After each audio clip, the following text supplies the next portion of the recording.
Cette semaine, on va apporter un petit peu de texture à tes photos fine art en créant un fond de toute pièce et en l'ajoutant en arrière-plan sur un portrait en clair-obscur. Bonjour et bienvenue, cette semaine on continue sur le thème du portrait fine art avec la création et l'ajout d'une texture dans Photoshop. Tu peux continuer à poster tes photos de portrait fine art donc dans le groupe Facebook. Mercredi 26 janvier prochain, donc je ferai une restitution en live sur la chaîne YouTube à 20 h précise, donc c'est mercredi prochain, et tu pourras poser tes questions en direct. D'ici là, tu peux continuer à poster dans le groupe Facebook. Pour commencer, on va choisir une texture à ajouter en fond. Alors il y a plusieurs options pour dégoter un fond texturé. La première, c'est d'aller en chercher un dans les banques d'images sur internet. Mais ça coûte vite une petite dizaine d'euros. Alors on doit aussi pouvoir en trouver en Creative Commons, avec les droits d'utilisation, donc pour pas les shipper comme le vulgaire pirate, qui sont utilisables, mais là aussi c'est pas l'option que j'ai choisie.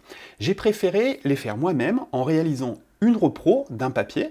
Ça permet d'avoir une texture qui est unique, ou du moins qui n'est pas la même que tout le monde, et en la faisant toi-même, tu es sûr d'avoir une définition qui est au moins égale à celle de ta prise de vue de portrait, puisque tu vas la photographier avec le même appareil photo que celui qui t'a permis de réaliser le portrait. Enfin, vraisemblablement. Donc du coup, tu as une définition qui va matcher. Pour la photo de Madame Vampire, j'imaginais une sorte de rideau de fumée, un peu comme quand les vampires disparaissent dans les dessins animés. J'ai pris un papier craft, que j'ai eu en achetant mes légumes au supermarché, tout simplement, et je l'ai froissé avant de le remettre à plat pour avoir cet effet un peu comme sur la photo. Pour le portrait steampunk d'Anna, je voyais plus quelque chose d'un peu marbré. J'ai donc juste repris un fond un peu marbré, tout simplement, que j'avais acheté dans une boutique de loisirs créatifs pour photographier, il me semble que c'était des objets ou de la photographie culinaire. Mais du coup, j'ai refotographié ce fond pour pouvoir l'intégrer dans mon image. Pour avoir un fond perso, on va faire une repro. Concrètement, ça consiste à poser une feuille à plat et à la prendre en photo. Et ça mérite bien un petit tuto. Alors, tu peux faire ta repro à main levée, mais c'est plus pratique de poser ton boîtier sur un trépied. C'est plus stable et ça permet de travailler tranquillement. Idéalement, un trépied avec une colonne à bascule pour pouvoir se mettre pile au-dessus de la feuille. Ici, j'ai utilisé le KF09 096, alors c'est pas un droïde, c'est bien un trépied que m'a envoyé Lynn de chez KNF Concept, et il s'appelle vraiment comme ça. Si ça t'intéresse, Lynn m'a aussi transmis un code promo pour avoir 10% sur la boutique KNF, donc je t'ajoute ce petit lien et ce code promo en description de la vidéo.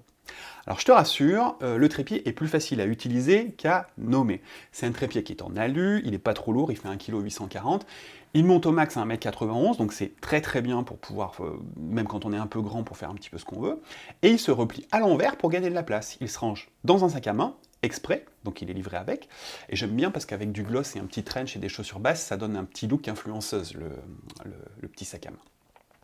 Alors vous êtes plusieurs dans le groupe Facebook à déjà utiliser ce trépied, et globalement, même s'il faut resserrer un ou deux petits trucs à l'arrivée, c'est du matos qui fait le boulot avec un bon rapport qualité-prix. Voilà un peu les conclusions qu'on en a tirées à travers mon utilisation et celle qui a été faite par les photographes du groupe.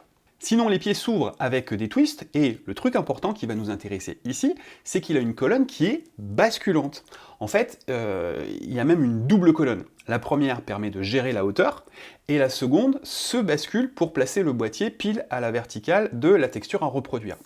Alors le fait d'avoir une double colonne, c'est quelque chose qui m'inquiétait un peu, a priori, mais finalement pour la repro, j'ai trouvé ça plutôt pratique parce que ça permet d'ajuster la hauteur sans avoir à manipuler les trois pieds.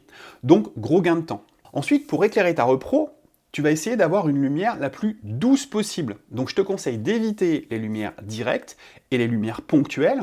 Si ton plafond est blanc, par exemple, braque tes lumières au plafond, ça va te permettre d'étendre en fait ta source de lumière. Au lieu que ta source de lumière ce soit ton petit flash, bah, la lumière elle va monter, elle va taper sur le plafond et elle va redescendre. Donc tu vas perdre en puissance, mais c'est pas grave, puisque de toute façon tu es sur trépied, et ça va pas te poser de soucis puisque tu n'auras pas de flou de bouger sur ton trépied. Une fois que tu as ta photo de texture, tu peux passer à la retouche sur Photoshop. Nous voici donc dans Photoshop pour intégrer la texture à notre photo. On va commencer par la photo d'Anna, et donc je vais aller chercher cette texture.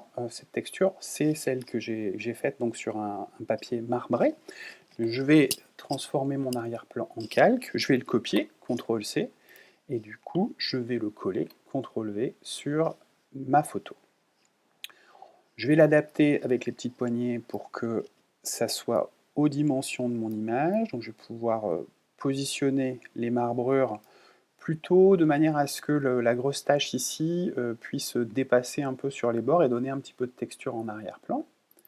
Voilà, ça me semble bien comme ça. Et cette texture, on va la rendre transparente. Alors, pour ça, je vais la sélectionner. Je vais aller ici en bas à droite pour ajouter un masque de fusion. J'ajoute mon masque de fusion. Je vais jouer sur l'opacité. Alors, entre 10 et 20%, c'est pas mal, parfois moins même, mais c'est bien que ce soit quand même un peu visible pour qu'on ait un peu de matière. Alors, ce qui est intéressant ici, avec cet effet un peu marbré, c'est que avec le rond en arrière-plan, ça nous fait comme une petite lune, et du coup, c'est assez sympa. Par contre, ce qui est un petit peu gênant, c'est que sur le personnage, ça va venir en surimpression, et c'est pas forcément très très heureux. Donc là, je diminue un petit peu l'intensité, enfin l'opacité, pardon, je suis à 10%. À 10%, c'est mieux. On a toujours une trame qui est très légère, mais on va faire en sorte de gommer la partie de cette texture qui pourrait nous gêner sur le modèle. Donc je vais volontairement monter la texture pour voir un petit peu ce que je fais, et je vais cliquer sur ce que j'ai créé tout à l'heure, c'est-à-dire mon masque de fusion, et étant donné qu'il est blanc, si je veux le rendre transparent à certains endroits, je vais le peindre avec du noir. Donc les parties blanches laissent apparaître le calque, et les parties que je vais faire peindre en noir vont empêcher le calque de passer. Donc je prends mon pinceau, et je vais prendre quelque chose qui me permette de travailler sur mon image, avec une opacité, on va mettre à 75%, et un flux à 75 aussi.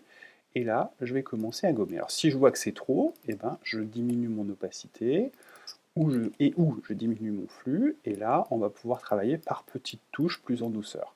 Alors, c'est intéressant d'aller un peu fort sur le visage pour pas qu'il y ait trop de marbrure sur le visage, pour qu'on ait le détail de la peau. On voit que ça nous assombrit aussi un petit peu la peau. Alors, c'est pas un dodge and burn, hein. On pourrait la jouer comme ça, mais c'est pas du tout ça. Tac. Voilà, donc là je vais révéler un petit peu les détails. Et on en laisse où on le souhaite. Alors peut-être que sur la robe, je vais faire en sorte qu'il y ait un petit peu moins de détails. Je vais aller faire une modification, enfin gommer d'une manière beaucoup plus large, volontairement, pour que ce soit pas trop net en fait. Voilà. Après, là, il n'y a pas vraiment de règle, c'est vraiment une question de goût personnel, d'esthétique, c'est vraiment vous comme vous le sentez. Voilà. Vous avez le principe. L'intérêt du masque de fusion, c'est aussi que si je veux essayer une autre texture, par exemple ici la texture craft, qui est avec une opacité de 100%, donc je vais la mettre à 10% pour qu'elle soit très très légère, et bien ce masque de fusion, c'est-à-dire les endroits où j'ai gommé, je vais pouvoir le prendre et le déplacer tout simplement, et l'appliquer donc à cette texture, de manière à pouvoir faire des essais très très rapidement. Si je vais diminuer un petit peu l'opacité de ma texture, pour qu'elle se voit encore moins, pour qu'elle soit beaucoup plus douce, et voilà l'effet que ça fait. C'est vrai que c'est plutôt sympa. Après, j'aimais bien la lune aussi, l'effet un petit peu lune, qui lui mérite d'être un peu plus visible. Donc après, c'est vraiment une question de goût. On va rester sur cet effet marbré avec le craft, que j'ai aussi utilisé sur Madame Vampire, puisque c'est cet effet-là qui a été utilisé en arrière-plan. Alors on voit que si l'opacité à 100%, ça fait vraiment bizarre, mais que dès lors qu'on diminue l'opacité, là ça se fond vraiment dans l'arrière-plan, et on a quelque chose qui est assez intéressant, puisque ça nous fait une texture qui va vraiment se fondre dans le décor.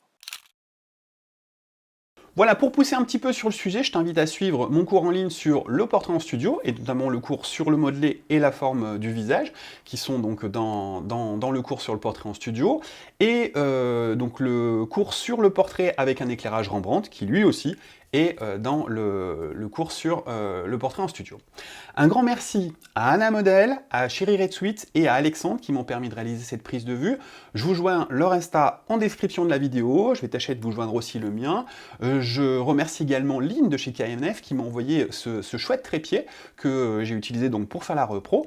Je vous donne rendez-vous la semaine prochaine, donc mercredi prochain, 26 janvier à 20 h, pour la restitution de l'exercice en live, en vidéo donc sur YouTube. D'ici là, à toi de jouer, partage cette vidéo avec tes amis et invite-les à participer à l'exercice dans le groupe Facebook.